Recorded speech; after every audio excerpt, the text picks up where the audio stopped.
మీ business ఏదైనా మీ ఊర్లో promotion చేయాలంటే అది సుమన్ టీవీతోనే సాధ్యం. ఇప్పుడే సంప్రదించండి. నమస్తే, వెల్కమ్ టు సుమన్ టీవీ.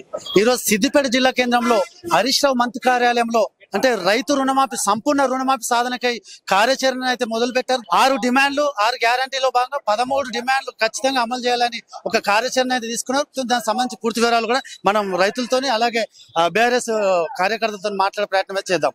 ఈ రోజు రాష్ట్రంలో 6 గ్యారంటీలతో పాటు రైతు రుణమాఫీ చేస్తామని చెప్పేసి అబద్ధాలు చెప్పి అధికారంలోకి వచ్చినటువంటి కాంగ్రెస్ పార్టీ వాటిని అమలును నిర్లక్ష్యం చేస్తా ఉన్నది. ఎట్టకేలకు ఈ నిర్లక్ష్యం ఇట్లే కొనసాగితే ప్రజలకు రైతులకు నష్టం జరుగుతుంది. ఎట్టకేలకు రైతులకు మేలు జరగాలనేటువంటి ఒక సదుద్దేశంతో మా ప్రియతమ నాయకుడు సిద్దిపేట శాసనసభ్యుడు హరీష్ రావు గారు సవాల్ విసిరి రైతులకు మేలు జరగాలనేటువంటి ఉద్దేశంతో నువ్వు 6 గ్యారంటీలతో పాటు రైతు రుణమాఫీ చేస్తే నేను రాజీనామా చేస్తా అని చెప్పేసి సవాల్ విసరడం జరిగింది. ఈ సవాల్కు స్వీకరించినటువంటి ఆయన ఆదర బాదరగా రైతు రుణమాఫీ ఏకకాలంలో చేస్తా అని చెప్పేసి ఆగస్టు 15 కల్లా చేస్తా అని ప్రకటించాడు. ఎంతమందికి చేసిండు? రాష్ట్రంలో 47 లక్షల మంది 2 లక్షల రూపు రుణమాలు తీసుకున్న వాళ్ళు ఉంటే కేవలం 22 లక్షల మందికే చేసాడు. అంటే ఇది రుణమాఫీ కాదు, అరమాఫీ. ఇది రుణమాఫీ కాదు, అరమాఫీ. ఈ అరమాఫీ కూడా హరీష్ రావు గారి యొక్క ఒత్తిడితోటే, హరీష్ రావు గారి యొక్క ఒక ఉద్యమ స్ఫూర్తితోటే ఆ సగ అరమాఫీ జరిగింది తప్ప నిజంగా కూడా కాంగ్రెస్ పార్టీకి రైతు రుణమాఫీ పట్ల చిత్తశుద్ధి లేదు. బీఆర్ఎస్ పార్టీ యోజన నాయకులు చెప్పండి. 24 ఏప్రిల్ తారీఖు రోజున హరీష్ అన్న సంగారెడ్డిలో ఇచ్చినటువంటి ప్రెస్ మీట్ లో బాజాబ్తా క్లియర్ గా ఇండికేషన్ చెప్పిండు. ఏమని చెప్పిండు?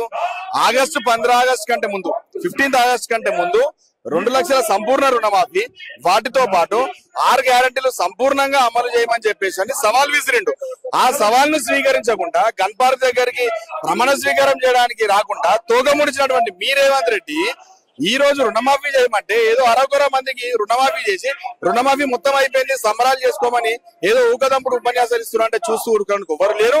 ఎంతమందికి రైతు రుణమాఫీ జరిగింది, ఎంతమందికి రుణమాఫీ జరగలేదంటే అక్కడ రైతులే చెప్తారు కదా. ఈ రోజు మా క్యాంపు కార్యాలయంలో జరుగుతున్నటువంటి రైతు సన్నాహక సమావేశంలో కూడా రైతులు మాకు రుణమాఫీ కాలేదు అని మాకు దరఖాస్తు ఇచ్చి వెళ్తా ఉన్నారు. వీటిపై మీరు దృష్టి పెట్టండి, కానీ మీ సంబరాలు చేసుకుంటే తర్వాత సంబరాలు చేసుకోండి. కానీ రైతులకు ఇచ్చినటువంటి 2 లక్షల సంపూర్ణ రుణమాఫీ, అలాగే మీరు ఎన్నికల సమయంలో ఇచ్చినటువంటి 6 గ్యారంటీలు సంపూర్ణంగా అమలు చేస్తేనే మీకు ప్రజలు హర్షిస్తారు తప్ప లేకపోతే మిమ్మల్ని గ్రామాల్లో తిరగనిచ్చే పరిస్థితి ఉండదు. పరిపాలన ద్వారా ఎన్నుకున్న రేవంత్ రెడ్డి గారు మీరేమో కార్యకర్తలు గాని ఈ ప్రజాస్వామ్యాన్ని గాని ఏం మెసేజ్ చేయదలుచుకున్నారు? మీరేమో అసెంబ్లీ సాక్షిగా పేగులు మెడ వేసుకుంటా అది మెడకేసుకుంటా అంటారు. మీ హనుమంతరావునేమో సిద్దిపేట గడ్డకు అభివృద్ధిని తట్టుకోలేక ప్రజల పక్షాన రైతుల పక్షాన పోరాడుతున్న ఈ ఎడ్యుకేషన్ పక్షాన విద్యార్థుల పక్షాన ప్రతి గొంతుకై మీ అసెంబ్లీలో మీ ఆగడాలను ఎండగడుతున్న హరీష్ రావును మీరు అవమానించడం కోసమే, కేవలం మీ దురుద్దేశంతో కోసమే ఆ జ్ఞానాన్ని తట్టుకోలేక మీరు సమాధానం చెప్పలేక మీరు ఈ గుండాయిజం చేసి హరీష్ రావు దగ్గరికి మీరు పంపిస్తారు కదా. మీరు ఎట్లయితే హనుమంతరావును హరీష్ అన్న అడ్డకు సిద్దిపేటకు పంపుతున్నారో మేము కూడా కార్యకర్తలం, మేము మా సంశయం మా విధేయత ఉంది కాబట్టి అవుతున్నాం. మా హరీష్ అన్న ఒక పిలుపు మేరకు మీ మెదకును గాని మీ మల్కాజిని గాని ఒక్కసారి ముట్టడించు అని చెప్తే ఏ ఒక్కరు కూడా తట్టుకోలేరని చెప్తున్నాం. ఈ రోజు మైనంపల్లి హనుమంతరావు గారు సిద్దిపేటకు వస్తా ఉంటే ఆశ్చర్యం అనిపిస్తుంది. ఎందుకంటే ఆయనకు కాంగ్రెస్ పార్టీలో ఏం పోస్ట్ ఉన్నది? ఆయన మన కాంగ్రెస్ కార్యకర్తలు నిన్న కాక మొన్న జాయిన్ అయ్యాడు కాంగ్రెస్ పార్టీలో. ఆయనకు రావాల్సిన అవసరమే ఉంది. సిద్దిపేటకు రావడానికి ఆయనకి ఏ హక్కు ఉన్నది? ఏ విధంగా సిద్దిపేటకు వస్తా ఉన్నాడు అని నేను అడుగుతా ఉన్నా. ఇది సిద్దిపేట గడ్డ. హరీష్ అన్న, ఈ రోజు నువ్వు సిద్దిపేటకు ఎందుకు వస్తున్నావు అనేది ప్రజలకు మప్ప పెడుతున్నావు. ఎందుకంటే 100% రుణమాఫీ చేయక దాన్ని ఈ గొడవ చేయడానికి కారణమైతుంది. ఇవాళ ఒకటే ప్రశ్న సీఎం రేవంత్ రెడ్డిని అడగడం జరుగుతుంది. రైతుల సంపూర్ణ రుణమాఫీ కోసం ఈ కార్యక్రమం అయితే చేస్తారు.